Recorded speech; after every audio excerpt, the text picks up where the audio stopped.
Welcome back to my YouTube channel. This is Workplace Sports Talk, and I'm your guy, Tim the Top.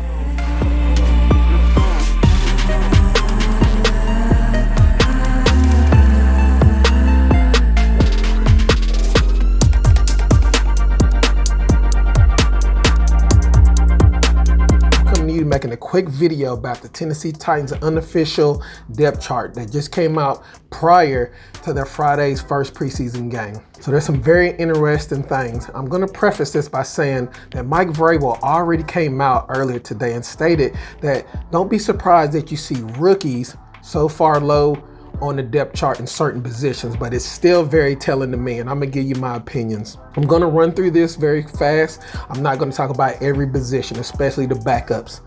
Okay, so let's start off with the receivers. We got A.J. Brown, receiver 1, Julio Jones, receiver 2, and Josh Reynolds, receiver 3. This is what I thought was gonna happen here. These are your 3 receivers that are gonna be your mainstays at this position. Now their backups, we got Marcus Johnson, who's been having a very good camp. We got Nick Westbrook-Akina.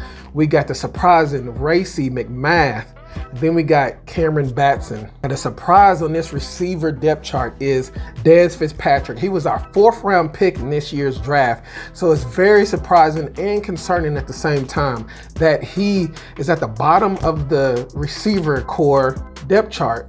This reminds me of Justin Hunter. When he got drafted in the 2nd round, they were making a point to let Justin Hunter know that until he earns his position on the depth chart, he's just another guy. They even gave him a jersey that said just another guy.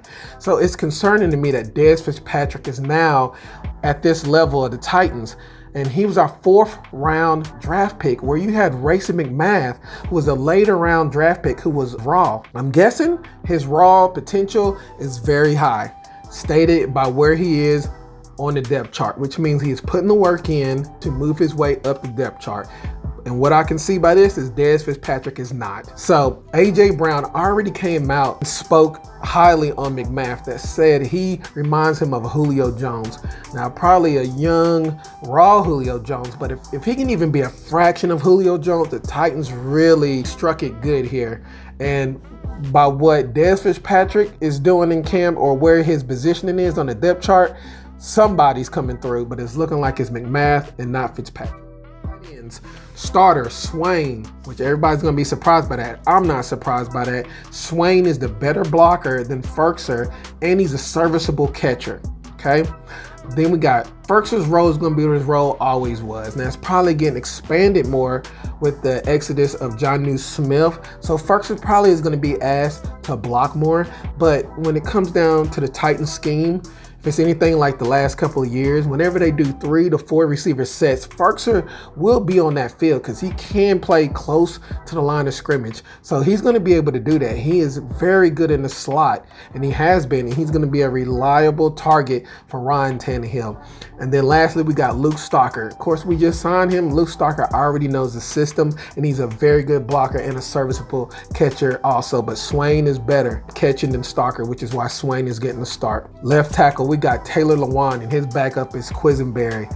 Left guard, we got Roger Saffold, and his backup is Aaron Brewer. Center, we got Ben Jones.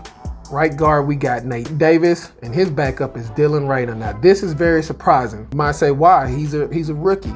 He came out as a tackle. Now they got him as a guard. So it's concerning that this guy might not have the footwork to play the tackle position. At right tackle, we got Clefton Braylow and Kendall Lamb.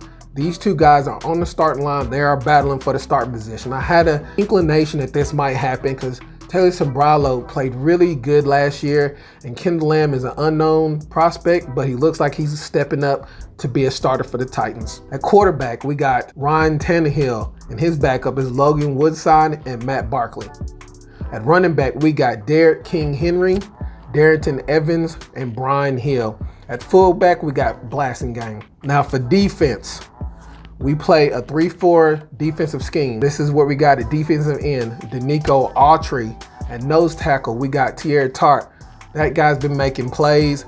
I'm glad to see that he's getting a start. At defensive tackle, we got Jeffrey Simmons, and his backup is going to be Murchison, which is good to see that he is elevating his game to be Jeffrey Simmons' backup. Outside linebacker, we got newcomer Bud Dupree, Harold Landry, John Simons, and Wyatt Ray. Inside linebacker, we got the underrated Jayon Brown.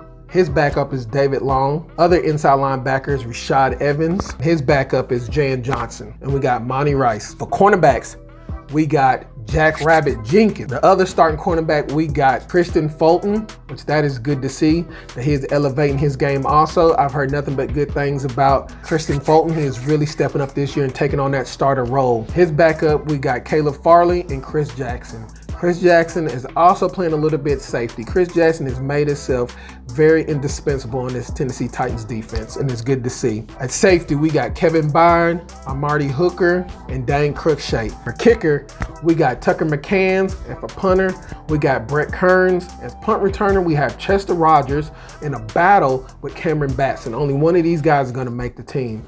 And at kick returner, we got Darrington Evans. This is the Tennessee Titans unofficial depth chart, but a lot of things I'm saying is very telling based on where this position of some of these players are, especially the rookies. A couple of players that are standing out to me so far are Racy McMath.